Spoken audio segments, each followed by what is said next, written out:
Dios le bendiga, amados. Este es su pastor Eladio Quintana en la reflexión dominical. Hoy estaremos disertando bajo el tema la importancia del servicio a Dios.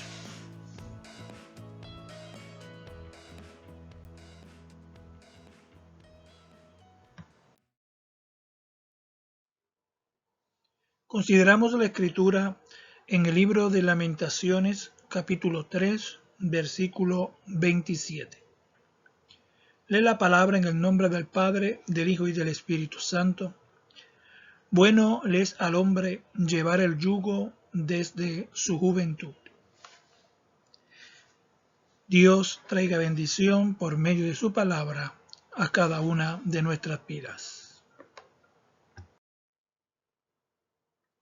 Nuestro tema central es el valor del servir a Dios. ¿Por qué es importante? ¿Porque me lo han dicho? ¿Porque otros lo hacen? ¿O lo considero importante por criterio propio?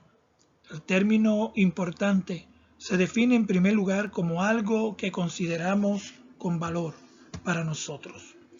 Cuando valoramos algo, nos estamos refiriendo al grado de utilidad de las cosas, ya sea para lograr satisfacer una necesidad o para suministrar o profundizar deleite o bienestar en nosotros. En segundo lugar, se define como interés, o sea, es el deseo que sentimos de digerir nuestra atención hacia algo o alguien que nos atrae y nos inspira curiosidad. En otras palabras, le damos importancia a aquello que nos llama la atención o despierta nuestra curiosidad, poniendo en ello todos nuestros sentidos. Por último, se define importante como la influencia que ejerce una cosa sobre nosotros, alterando o determinando nuestra forma de pensar o nuestra forma de actuar. Nuestras acciones, como nuestra conducta, se verá afectada por lo que consideremos es importante para nosotros. Cuando algo tiene importancia, no pasa desapercibido. Su propia existencia tiene consecuencias profundas en algún aspecto de nuestra vida, capaz de modificar la realidad que vivimos. ¿Cuán profunda ha sido tu experiencia de salvación? En realidad, ¿qué te mueve a servirle a Dios? Para poder contestar esta última pregunta, se hace necesario entender qué significa servir a Dios. La palabra en sí, servir, implica trabajo. ¿A cuántos les gusta trabajar? El trabajo es una bendición de parte de Dios, no es una maldición. No vino a raíz del pecado del ser humano. Por el contrario, vino como consecuencia de la creación del género humano. Cuando Dios creó a Adán, dice que lo puso en el Edén para que lo labrara. Así que el trabajo es una finalidad en sí mismo que da identidad al hombre de quien es, brindándole propósito y valía propia. Por otro lado, servir es el favor o beneficio que se le concede a una persona. Eso nos pone en el lugar de servidores de los demás. Este principio fue enseñado por Jesús. Marcos 9:35 dice: Entonces él se sentó y llamó a los 12 y les dijo: Si alguno quiere ser el primero, o sea, el más importante, será el postrero de todos y el servidor de todos. Este dato es de suma importancia porque el Señor Jesús nos enseña que aquel que desea ser grande debe servir a sus semejantes. El ser humano se crece en el acto de servir. No solo lo define como persona, sino que su servicio habla de quién o a quién servimos. Jesús enseñó este segundo principio. Nuestro servicio habla de a quién servimos. En Juan 12:26 dice: Si alguno me sirve, sígame. ¿Qué debemos hacer? Seguirle. Y donde yo estuviere, allí también estará mi servidor. Esto indica que el servicio a Dios nos da el privilegio de estar donde quiera que Él esté. O sea, no estamos por lo que logramos hacer por nuestros propios méritos, sino que tenemos el privilegio de estar por causa de a quién servimos. Me explico.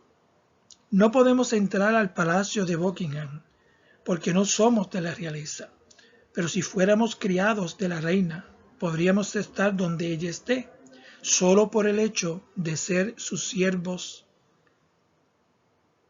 Amén. Pero ¿cuál es la diferencia entre el servicio al hombre y el servicio a Dios?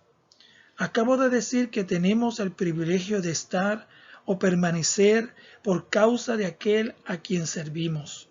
Jesús continuó diciendo en el versículo que estábamos citando, si alguno me sirviere, mi Padre lo honrará. ¡Qué maravilloso! Somos honrados por causa de aquel a quien servimos sin haberlo merecido. Este es uno de los resultados inherentes del servir a Dios a través de Jesucristo, su Hijo amado. Ambos servicios tienen remuneración, pero el de Dios es justo.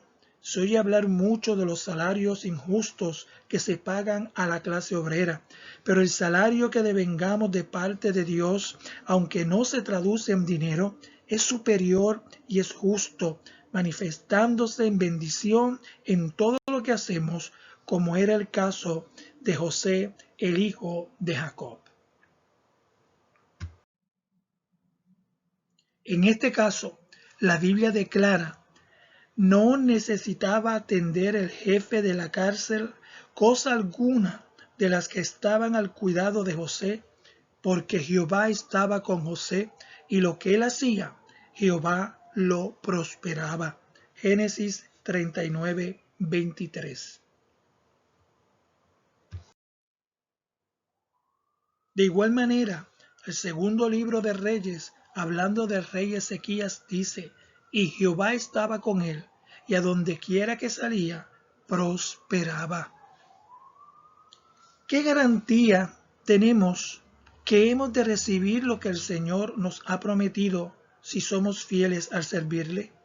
La parábola de los obreros de la viña que narra Mateo en el capítulo 20 dice que el amo convino en un denario con los obreros contratados a las primeras horas del día, y aquellos que contrató más tarde, incluyendo una hora antes de culminar la jornada laboral, le prometió lo justo.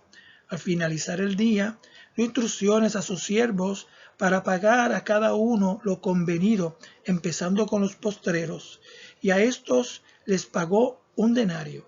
Los primeros recriminaron tildándolo de injusto, pero él le contestó que él había convenido con ellos en un denario. A los postreros le quiso tratar igual que a los primeros.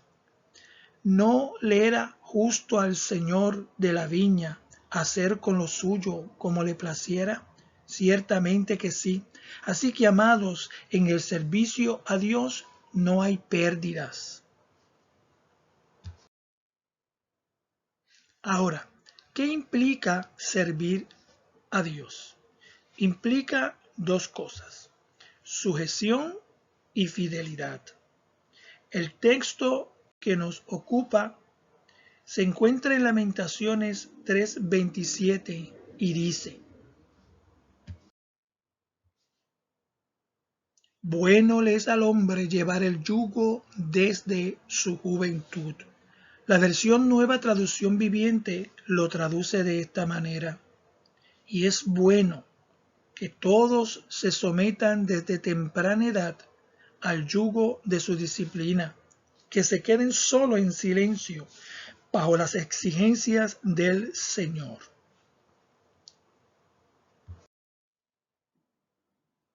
¿Qué es un yugo? Nos referimos a un yugo como el instrumento para unir a dos bueyes o mulas en una yunta, formado por una pieza alargada de madera con dos arcos que se ajustan a la cabeza o al cuello de los animales y que sujeta a la lanza de un carro o el timón de un arado y permite que puedan tirar de ellos.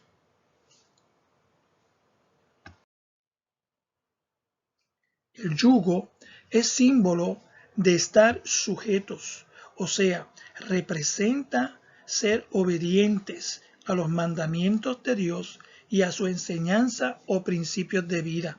El agricultor es quien tiene el control del yugo, es quien sabe a dónde dirigir y cómo dirigir a la yunta de animales a realizar su trabajo.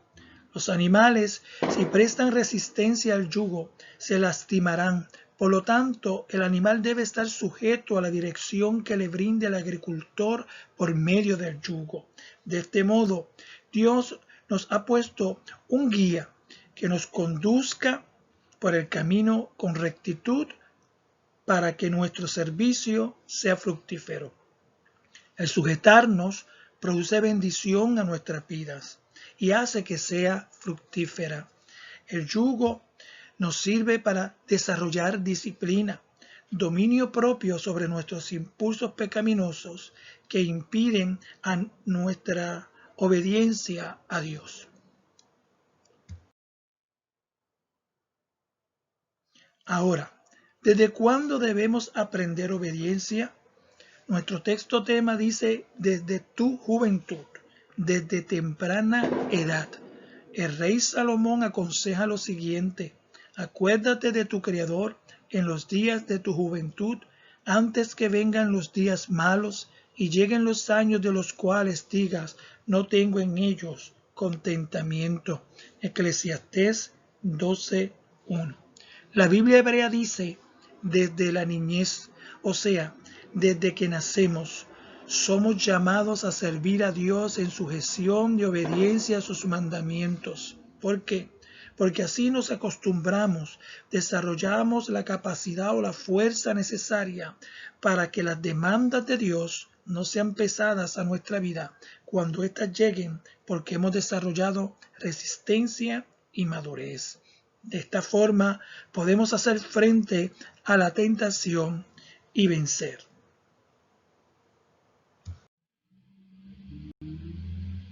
Sin embargo, además de lo que puede representar el yugo, este se identifica en la Biblia como la enseñanza de Dios. Jesús dijo, llevad mi yugo sobre vosotros y aprended de mí, que soy manso y humilde de corazón, y hallaréis descanso para vuestras almas, porque mi yugo es fácil y ligera mi carga. Mateo capítulo 11, verso 29 al 30. En primer lugar, Jesús hace una invitación a todo aquel que se encuentra angustiado y preocupado a llevar su yugo y a aprender de él, y así encontrar paz para su alma. Jesús describe ese yugo como fácil y ligero. ¿Qué es entonces el yugo? Es una alusión a su santa palabra. Esta es la palabra que nos ayuda a crecer con agrado delante de Dios. Cuando una planta es débil en su tallo o se dobla por el peso de sus hojas, se le coloca o se le amarra un pedazo de madera de donde se pueda sujetar, apoyar la planta y así crecer derecha. De esta forma, la palabra de Dios nos va dando estabilidad en nuestra vida espiritual, emocional e intelectual. De este modo, los que nos observan pueden identificar por nuestro fruto quiénes somos, siervos de Dios. Nuestra obediencia a su palabra será un reflejo de quién es nuestro Señor. Ese yugo es descrito como fácil y ligero. La palabra de Dios nos parece fuerte y difícil de obedecer a causa de nuestra naturaleza pecaminosa. Pero es precisamente ahí donde necesitamos que esa palabra actúe. La carne, por naturaleza, rechazará el estar en sujeción al yugo de la palabra de Dios, pero cuando aprendemos a estar sujetos a ella mediante la práctica de esta, nos damos cuenta de que estábamos equivocados. Nuestra percepción era una equivocada. Uno de los resultados de llevar el yugo es que produce en nosotros sabiduría para salvación. Pablo le recordó esa verdad al joven Timoteo cuando le dijo: desde la niñez se te han enseñado las sagradas escrituras, las cuales te han dado sabiduría para recibir la salvación que viene por confiar en Cristo Jesús. Por otro lado, servir a Dios implica fidelidad de nuestra parte. ¿Por qué? Porque lo que Dios ha hecho por nosotros, lo ha hecho sin nosotros haberlo merecido. Nos ha salvado. Un ejemplo de fidelidad lo es José, el hijo de Jacob. Había sido enseñado por su padre sobre quién era Dios. Fue vendido por sus hermanos envidiosos a Egipto. José no tenía nada escrito sobre Dios. No tenía una Biblia, no existía en su tiempo. Solo atesoraba en su memoria lo que su padre le había narrado sobre Dios. Esto fue suficiente para José confiar, conocer y experimentar a Dios en su vida. Cuando llegó el momento de la tentación, aunque nadie lo sabría, dijo: no hay otro mayor que yo en esta casa, y ninguna cosa me ha sido reservada sino a ti, por cuanto tú eres su mujer. ¿Cómo pues haría yo este gran mal y pecaría contra Dios? Esto se llama fidelidad. Hay dos puntos que quiero traer a colación. El primero, ¿qué nos mueve a servir a Dios? ¿Cuánto valor le damos a su palabra y a lo que Dios ha hecho por nosotros en el momento de la tentación? ¿Cómo respondemos ante la presión de los amigos o de los que se burlan por el mero hecho de ser cristianos? ¿Cómo nos comportamos cuando nadie nos ve o estamos a solas en nuestra habitación? Segundo, hay un propósito de parte de Dios para tu vida.